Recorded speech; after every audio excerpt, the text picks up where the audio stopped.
Do you plead guilty और you claim trial? ये सवाल आपसे तब किया जाता है अगर आपके खिलाफ किसी ने कोई एफआईआर लॉन्च की थी और उसमें चार्जशीट फाइल हो चुकी है और कोर्ट ने कॉग्निजेंस ले ली है, और या फिर कोर्ट के समक्ष कोई 156(3) में डायरेक्ट कंप्लेंट की गई है और उसमें 204 में प्रोसेस इशू हो गया, यानी कि आपको सम्मन हो गए हैं और आपसे पूछा जा रहा है कि क्या आप इसको एज इट इज़ कन्फेस करना चाहते हैं, प्लीड गिल्टी करना चाहते हैं, या फिर आप चाहते हैं कि आप अपने पक्ष में कोई बात रखें या फिर कोई दस्तावेज रखें या कोई इंसान एज अ विटनेस आप प्रोड्यूस करें before the court to prove your innocence. बहुत सारे मिसनोमर्स हैं, बहुत सारी कन्फ्यूजन्स हैं, बहुत सारे लोग अप्रोच करते हैं कि मैम क्या अगर हम 3 साल की सज़ा थी और हम 2.5 साल से जेल में ही बंद हैं तो इससे बेटर ये नहीं होगा कि हम कन्फेस कर लें? It is not a news, and it is very sad and unfortunate that there are number of cases wherein जो लोग हैं वो अपनी मैक्सिमम सज़ा जो है वो काट चुके हैं, they've already surpassed and they are still lying behind bars, क्योंकि ट्रायल जो है इंडिया में वो बहुत टाइम लेता है और बहुत रीजंस की वजह से वो डिले होता रहता है। सो आज हम समझते हैं कि चैप्टर 21A जो है विच इज़ प्ली बारगेनिंग, उसका क्या जो है कॉन्सिक्वेंसेस हैं, क्या उसके कंडीशंस हैं, या फिर प्लीड गिल्टी अगर हम करते हैं सेशंस ट्रायल में, वारंट्स केस है, 2 साल से ऊपर वाले सज़ा वाले केस, 2 साल से नीचे सज़ा वाले केस, सम्मन्स केस हैं, अगर हम सीधा उसमें प्लीड गिल्टी कर देते हैं उसके क्या कॉन्सिक्वेंसेस हैं, सेक्शन 360 कब इन पिक्चर आता है, 360 of criminal procedure code I am talking about. Otherwise apart from that probation of offenders act का क्या रोल है हमारे क्रिमिनल प्रोसिक्यूशन में, और कब उसका रोल जो है शुरू होता है। प्रोबेशन ऑफ ऑफेंडर्स एक्ट 1958 में आया था, which is still applicable and is used widely. हालांकि जो प्ली बारगेनिंग जो प्रोविजंस हैं अभी 2022 तक सुप्रीम कोर्ट जो है उन्होंने ये देखा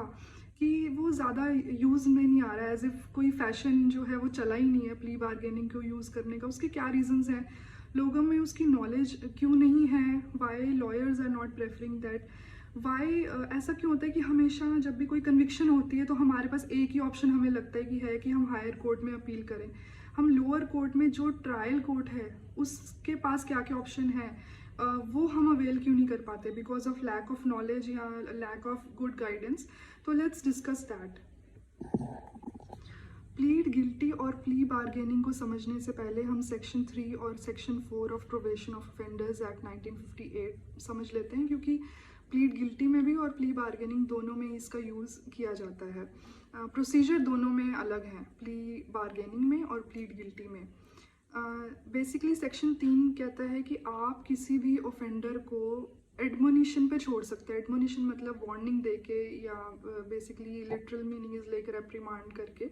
बिना सज़ा के, मतलब सेंटेंस जो है आपको बिहाइंड द बार नहीं जाना, आप जेल नहीं जाएंगे, आपको एक सज़ा वार्निंग देके छोड़ दिया जाता है। सेक्शन 4 बात करता है probation of good conduct. What is probation of good conduct? किसी भी इंसान से जो है बॉन्ड साइन करा लिया जाता है कि आप जो है पीस मेंटेन करेंगे, आप कोई भी इसी सिमिलर ऑफेंस को जो है इसमें कोई इन्वॉल्व नहीं होंगे, तो आपको सेंटेंस नहीं किया जाएगा। आपको बेसिकली व्हेन आई से, जब मैं सेंटेंस बोल रही हूँ उसका मतलब है जेल नहीं, इम्प्रिजनमेंट बिहाइंड द बार आपको नहीं जाने के लिए कहा जाएगा as a form of punishment.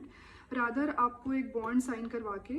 जो है 1 साल का आप पे सुपरविजन रखा जाएगा, देखा जाएगा कि आप सिमिलर एक्ट में इन्वॉल्व नहीं हो रहे हैं या आप उस प्रोविज़न का फ़ायदा नहीं उठा रहे हैं, और आपको ये कहा जाएगा कि 3 साल के पीरियड में, जब से वो सज़ा सुनाई गई है तब से 3 साल में, जब से आपको रिलीज़ करा गया है, जो है आप को कभी भी सेंटेंस देने के लिए बुलाया जा सकता है। अब समझते हैं कि सेक्शन 3 और 4 में फ़र्क क्या है और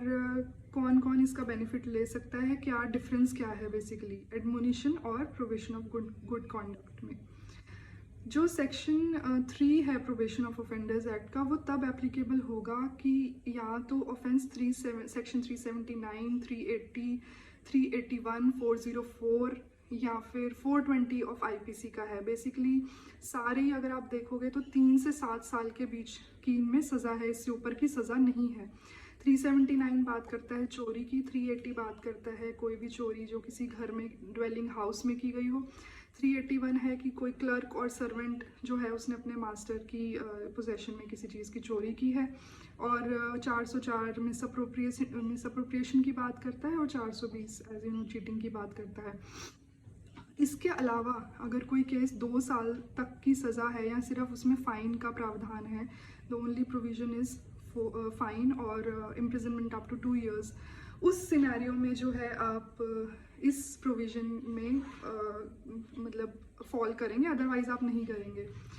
और इस केस में कोई प्रीवियस कन्विक्शन नहीं होनी चाहिए। ऐसा नहीं होना चाहिए कि पहले भी आपको कोई सज़ा सिमिलर ऑफेंस में हुई है या फिर आपने कोई भी सेक्शन 3 का पहले बेनिफिट लिया हुआ है, तो उस केस में ये आप पे अप्लाई नहीं होगा। इस केस में कोर्ट क्या करती है, क्या चीज़ें देखती है? 3 चीज़ें देखती है। कैरेक्टर क्या है, जो इंसान इस सेक्शन का जो लाभ उठाना चाह रहा है उसका क्या कैरेक्टर है, उसकी क्या पोजीशन है सोसाइटी में, उसका बैकग्राउंड कैसा है, सर्कमस्टांसेस, वो सारे देखे जाते हैं। उसके अलावा नेचर ऑफ ऑफेंस देखा जाता है कि ऑफेंस जो है वो किस नेचर का है, वो बहुत ही मतलब हीनियस तरीके से किया गया है या मतलब जिस तरह का वो ऑफेंस है उसमें क्या क्या आपके पास ऑप्शंस थे उस ऑफेंस को ना करने के, लेकिन फिर भी आपने किया। वो बेसिकली उसकी इंटेंसिटी जो है देखते हैं कि वो क्या है। उसके अलावा सर्कमस्टांसेस क्या हैं कि जब वो ऑफेंस आपने किया उस क्या हालात थे, किस तरह के सिचुएशंस जो थी जो आप उसको अवॉइड नहीं कर पाए, वो सारी चीज़ों को बेसिकली देखा जाता है। सेक्शन 4 की अगर बात की जाए तो प्रोबेशन ऑफ गुड कंडक्ट की बात करता है। उसमें अगेन 3 चीज़ें देखी जाएंगी कि नेचर ऑफ केस क्या है, कैरेक्टर ऑफ द ऑफेंडर क्या है, सर्कमस्टांसेस क्या हैं जिसमें वो केस किया गया है, मतलब जो ऑफेंस किया गया है। उसके अलावा इसमें इम्प्रिजनमेंट फॉर लाइफ नहीं होनी चाहिए, आपको ताउम्र की सज़ा नहीं होनी चाहिए और डेथ सेंटेंस नहीं होना चाहिए। उसके नीचे वाले जितने भी इसमें पनिशमेंट्स आ गई, इवन 10 साल वाली जो पनिशमेंट वाले ऑफेंसेस हैं वो भी इसमें कवर कर दिए गए हैं। तो अगर कोई भी ये तीनों चीज़ें अगर किसी भी ट्रायल कोर्ट को लगता है कि आप फॉल करते हैं इस कैटेगरी में जहाँ पर आपको ऑन गुड कंडक्ट छोड़ा जा सकता है, अगेन प्रीवियस कन्विक्शन नहीं होनी चाहिए, तो उस केस में आपको एक बॉन्ड भरने के लिए कहेंगे, श्योरिटी बॉन्ड देना पड़ेगा, एक ज़मानती भी आपको देने पड़ेंगे जिनका एक स्थायी पता होना चाहिए, आपका भी और उनका भी, सो दैट इन केस अगर कोई भी ऐसा उसका अवहेलना होती है या उसको कोई भी जो कंडीशन है उस बॉन्ड की आप उसको फुलफिल नहीं करते हो, तो उस केस में आपको विद इन 3 years जब आपको रिलीज़ किया गया उससे 3 साल आप काउंट करेंगे, तो उसके बीच में आपको दोबारा बुलाया जा सकता है सम्मन करके कि आप अपनी सज़ा जो है जेल में ही काटेंगे। इसके अलावा सेक्शन 5 जो है वो बात करता है कॉम्पनसेशन और कॉस्ट की, जो कि कोर्ट आपको कह सकती है कि क्योंकि you are being let off on probation of good conduct, तो या फिर फॉर इंस्टेंस एडमोनिशन के केसेस में भी, तो वो आपको कहा जा सकता है कि आप जो कंप्लेनेंट है उसको कॉम्पनसेट करें, जो भी उसका लॉस हुआ है बिकॉज ऑफ जो भी ऑफेंस था आप उसको कॉम्पनसेट करें, ये आपसे कहा जा सकता है। अब बात करते हैं सेक्शन 360 ऑफ CRPC की। 360 आता है जजमेंट के चैप्टर में, तो ये आप समझिए कि सेक्शन 360 बिल्कुल हूबहू it's like a copy paste of probation of offenders act, जो भी प्रोविजंस वहाँ हैं एज इट इज़ जो है 360 में लाए गए हैं। So basically code of criminal procedure जो था CRPC 1973 में आया था और प्रोबेशन ऑफ ऑफेंडर्स एक्ट जो है 1958 में आया था, तो बेसिकली एक तरह से उसमें हमने अडॉप्ट किए हैं जो प्रोबेशन ऑफ ऑफेंडर्स एक्ट के प्रोविजंस थे। सेक्शन 360 CRPC में above 21 years of age, below 21 years of age और महिला है अगर, तो इसके थोड़ा सा डिफरेंस है हाउ दे आर ट्रीटेड। उसके बेनिफिट 360 के किसको किस हिसाब से मिलेंगे उस बारे में ये कहा गया है कि अगर कोई इंसान 21 साल का है या 21 से ऊपर का है और अगर उसका जो ऑफेंस है वो 7 साल से कम पनिशमेंट वाला है तब उसे 360 में जो है कंसिडर किया जाएगा। मतलब कि उसको जो एडमोनिशन पे छोड़ सकते हैं या गुड कॉन्डक्ट पे छोड़ सकते हैं। अगर वो 7 साल से ऊपर का है तो फिर उसे इसका बेनिफिट नहीं मिल सकता। इसी तरह से अगर 21 साल से कम एज का है इंसान और या फिर वो महिला है, कोई लेडी वुमेन है, तो उस केस में जो सज़ा है वो वाले ऑफेंसेस भी इसमें कवर किए गए हैं जो 7 साल से ऊपर है, लेकिन इम्प्रिजनमेंट फॉर लाइफ नहीं होना चाहिए और इम्प्रिजनमेंट फॉर डेथ नहीं हो, डेथ सेंटेंस जो है वो नहीं होना, टिल डेथ जो होता है वो नहीं होना चाहिए। अदरवाइज सारे जो ऑफेंसेस हैं उसमें उनको कंसिडर किया जाएगा, लेडीज़ को और बिलो 21 ईयर्स ऑफ एज का अगर कोई कन्विक्ट है तो। अच्छा, जो सेक्शन 360 है सीआरपीसी का, उसमें फॉर इंस्टेंस जिस कोर्ट ने आपको कन्विक्ट किया है, जो ट्रायल कोर्ट है, अगर उसने आपको वो बेनिफिट नहीं दिया है, that honourable court has not considered you under section 360, तो आप उसके खिलाफ अपील में भी जा सकते हैं और रिवीजन में भी जा सकते हैं। और सिमिलरली अगर मान लो आपको ट्रायल कोर्ट ने आपकी फेवर में आपको कंसिडर किया है 360 में और आपको एडमॉनिश कर दिया है या गुड कंडक्ट पे छोड़ दिया है बॉन्ड भरवा के, उस केस में जो दूसरी पार्टी है, मतलब जो कंप्लेनेंट है, वो अग्रीव्ड हो गई बिकॉज वो चाहते थे कि आपको सज़ा हो, आप जेल में जाएं, लेकिन क्योंकि आपको 360 का बेनिफिट दे दिया गया है, उस कंडीशन में वो पार्टी जो है वो भी अपील और रिवीजन में जा सकती है। और जो एपेलेट कोर्ट है, मतलब कि जो हायर कोर्ट है जिसके पास वो अपील लेकर गए हैं, उस 360 के ऑर्डर को सेट असाइड कर सकती है। उनके पास पावर है कि वो जो है उसको खारिज कर दें और इंस्टेड ऑफ एडमोनिशन या गुड कंडक्ट आपको सेंटेंस कर दें। But the only condition is कि वो जितनी सज़ा ट्रायल कोर्ट ने करी थी उससे ज़्यादा वो नहीं कर सकती एपेलेट कोर्ट। अब प्ली बार्गेनिंग और प्लीड गिल्टी का डिफरेंस समझ लेते हैं, उनकी सिचुएशन समझ लेते हैं। प्लीड गिल्टी अगर आप सेशन ट्रायल में हैं, आप सेक्शन 229 में करते हैं, जस्ट आफ्टर जैसे ही आपकी चार्जशीट फाइल हो गई है, आपसे पूछा जाता है और आपसे पूछा जाता है आप प्लीड गिल्टी करना चाहते हैं या फिर आप ट्रायल क्लेम करते हैं, तो आप उस टाइम 229 सेक्शन में प्लीड गिल्टी कर सकते हैं और जो भी कोर्ट सज़ा आपको सुनाना चाहे वो सुना सकती है। और कोर्ट के पास ये एक डिस्क्रिशनरी पावर है कि वो आपकी प्लीड गिल्टी को जो है डिक्लाइन भी कर दे। ज़रूरी नहीं आपने कर दिया कन्फेस तो कोर्ट कहेगी ठीक है मैं सज़ा दे रहा हूँ। It could be a possibility where in court को लगे कि मे बी आप किसी प्रेशर में हैं, थ्रेटन हो गए हैं या हैरेसमेंट में आप फेस कर रहे हैं, तो वो सारे फैक्टर्स जो है the honourable court will take that into consideration. Apart from that जो है अगर वारंट केस है तो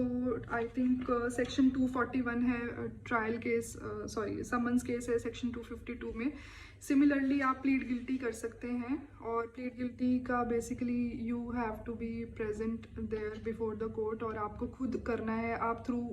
सम आप अपने लॉयर के थ्रू नहीं कर सकते हैं। सिर्फ एक जो समरी ट्रायल है उसमें एक प्रोविज़न है 252 जहाँ पे आप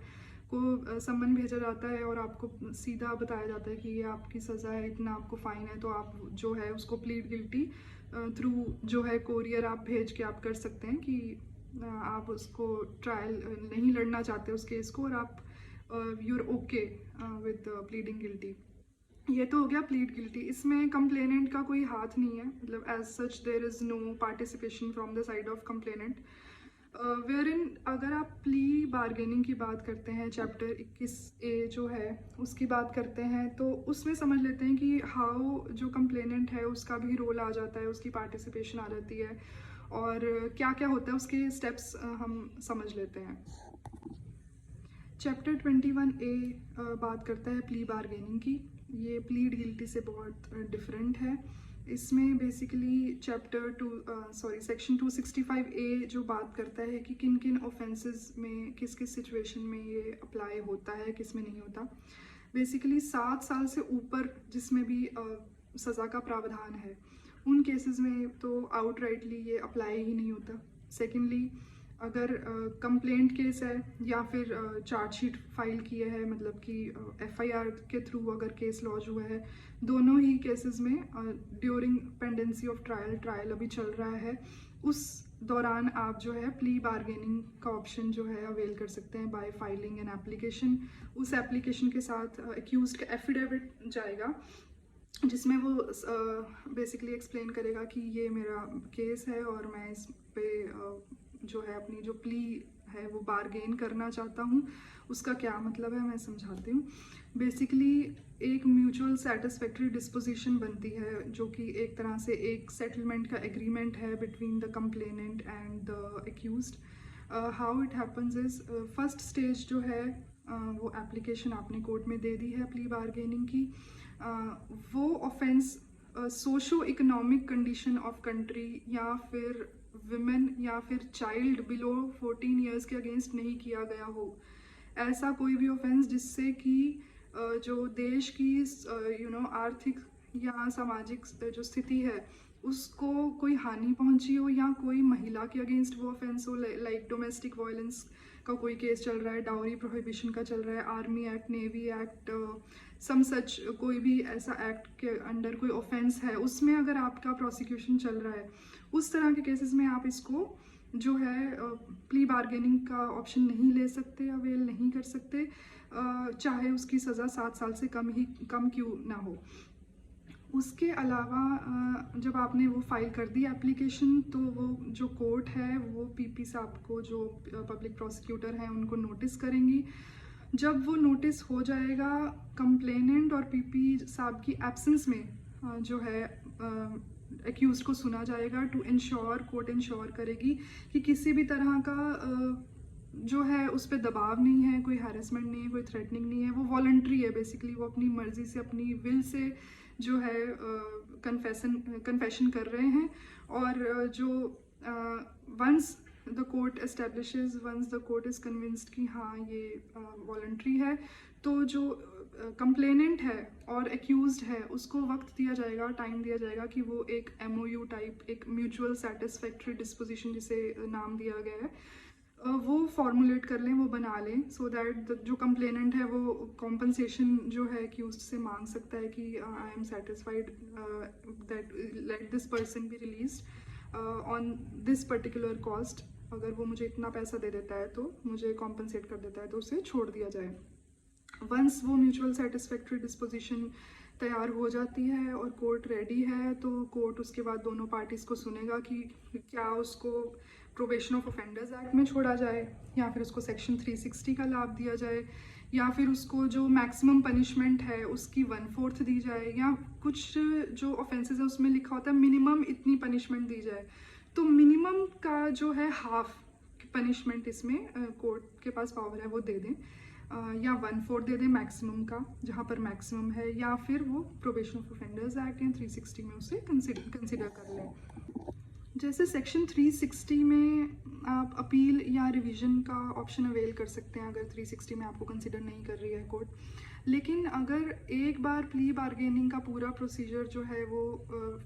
हो गया है तो वो फाइनलिटी अचीव कर लेता है, मतलब कि वो फाइनल है, उसके अगेंस्ट ना आप अपील कर सकते हैं ना रिवीजन में जा सकते हैं। तो ओनली रेमेडी जो आप अवेल कर सकते हैं इज़ या तो आप SLP में जाएं, special leave petition before the honourable supreme court, या फिर आप रिट पिटिशन में जाएं अंडर 226 227 में आप जा सकते हैं टू चैलेंज की जो वो ऑर्डर हुआ है आप उससे अग्रीव्ड हैं for any XYZ reasons. Otherwise you can not go for appeal like in the case of section 360। तो आई होप आपको थोड़ा सा आइडिया लग गया होगा कि क्या क्या basically probation of offenders act और सेक्शन 360 जो है उसको यूज़ करके, मतलब वो माध्यम है जिसको यूज़ करके जो कोर्ट्स हैं वो आपको instead of giving imprisonment behind bars आपको जेल ना भेजा जाए, उसके जो ऑल्टरनेट रेमेडीज़ हैं उसको आपके फेवर में यूज़ करके आपको या तो एडमोनिशन पे या गुड कॉन्डक्ट पे या प्ली बार्गेनिंग करके कुछ कॉम्पनसेशन देके आपको छोड़ा जा सकता है, और उस केस में आपको अपील करने की ज़रूरत नहीं है। अब मान लीजिए कि अगर किसी इंसान को मैक्सिमम 3 साल की पनिशमेंट थी और जो कोर्ट है, जो मेट्रोपॉलिटन मजिस्ट्रेट हैं या जुडिशियल मजिस्ट्रेट्स हैं इन सम स्टेट्स, अगर वो फुल जो है मैक्सिमम पनिशमेंट दे देती हैं, तो क्या उसी टाइम आप अगर बेल पर हैं तो क्या आपको उसी टाइम जेल में भेज दिया जाएगा? अगर आप बेल पर नहीं हैं तो क्या सिचुएशन रहेगी? उसके बारे में भी बात कर लेते हैं। रिसेंटली एक आर्टिकल मैंने पढ़ा जहाँ पर इसे बहुत अच्छे से एक्सप्लेन किया गया था, तो मैं वो भी आपसे शेयर कर देती हूँ। अगर तो कोई इंसान जिस टाइम उसे कन्विक्शन हुई है, नॉन बेलेबल ऑफेंस था, अदरवाइज तो बेलेबल होगा तो वो ही मस्ट बी आउट। अगर श्योरिटी बॉन्ड नहीं दिए होंगे वो अलग बात है, अदरवाइज वो बाहर ही होगा। अगर कन्विक्शन हो गई है और वो इंसान बेल पर है, तो उस केस में वो सेक्शन 389 का लाभ उठाते हुए he can file an application for bail for the purpose of appeal. तो अपील जाएगी सेशन कोर्ट में। तो फॉर इंस्टेंस 2 महीने के लिए जो है आपको बेल दे दी गई है कि आपके पास समय है कि आप 2 महीने में अपील फाइल कर दीजिए, अदरवाइज आप जो है कन्विक्शन के सर्व करने के लिए आपको जेल में जाना पड़ेगा। तो इसमें सेशन कोर्ट जो है फॉर इंस्टेंस आपको कन्विक्ट ही कर देती है दोबारा से, तो सेशन कोर्ट को आप बेल नहीं लगा सकते इस प्रेमाइज पे कि भाई हमें अब हाई कोर्ट जाना है तो इसलिए हमें बेल दे दीजिए, क्योंकि सेशन कोर्ट ट्रायल कोर्ट नहीं है। 389 बात करता है कि जो ट्रायल कोर्ट कन्विक्ट करती है तो आप bail as a matter of right मांग सकते हैं। तो आपको कोर्ट मना नहीं कर सकती कि आप कोर्ट आपको मना नहीं कर सकती बेल देने से। उनको एज अ मैटर ऑफ मतलब मैंडेटरी उनको आपको बेल देनी पड़ेगी, लेकिन session court is not liable to treat you mandatorily. अगर फॉर इंस्टेंस आप उस टाइम पे बेल पर नहीं थे जिस टाइम पे आपको कोर्ट ने जो है कन्विक्ट किया है, तो उस केस में आप बेल नहीं मांग सकते as a matter of right, क्योंकि आप ऑलरेडी अंदर जो है जेल में हैं। उस केस में आप सस्पेंशन ऑफ सेंटेंस में जा सकते हैं। आप हायर कोर्ट अप्रोच करके उस सेंटेंस को सस्पेंड करना, बेसिकली उसको टेम्परेरीली उसको स्टे कर देना इन सिंपल टर्म्स के लिए आप अप्रोच कर सकते हैं, and then you can go for appeal. So these are very confusing provisions even for us at times, तो इसे समझना ज़रूरी है। इसके अलावा फॉर इंस्टेंस से आपको बेल मिल गई है, आप सेशन कोर्ट गए हैं और वहाँ पर आप एक्विट हो गए हैं, सेशन कोर्ट ने आपको एक्विटल कर दिया है। उस केस में अगर मान लो कि दूसरी जो कंप्लेनेंट पार्टी है, क्योंकि वो एग्रीव्ड हो गए आपके उस एक्विटल से, अगर वो अपील में जाते हैं तो उस केस में भी जो सेशन कोर्ट है वो ट्रायल कोर्ट नहीं है, इसलिए वो बेल वाला प्रोविज़न नहीं लगेगा। बेसिकली सिंपल टर्म्स में अगर ट्रायल कोर्ट है और आप बाहर थे तो ही आपको बेल मिलेगी, अदरवाइज आपको बेल नहीं मिलेगी। आई होप आपको थोड़ी सी क्लैरिटी मिल गई हो कि बेल कब मिल सकती है, कन्विक्शन में क्या क्या हो सकता है, उसके क्या क्या रास्ते हैं जो आप लेकर आप रिलीफ पा सकते हैं। आप 21 साल के हैं, उससे कम है, या फिर किस तरह का ऑफेंस है, क्या सज़ा है, कहाँ कहाँ किस किस प्रोविज़न में आपको बेनिफिट मिल सकता है। I hope there is some clarity now. So all the best.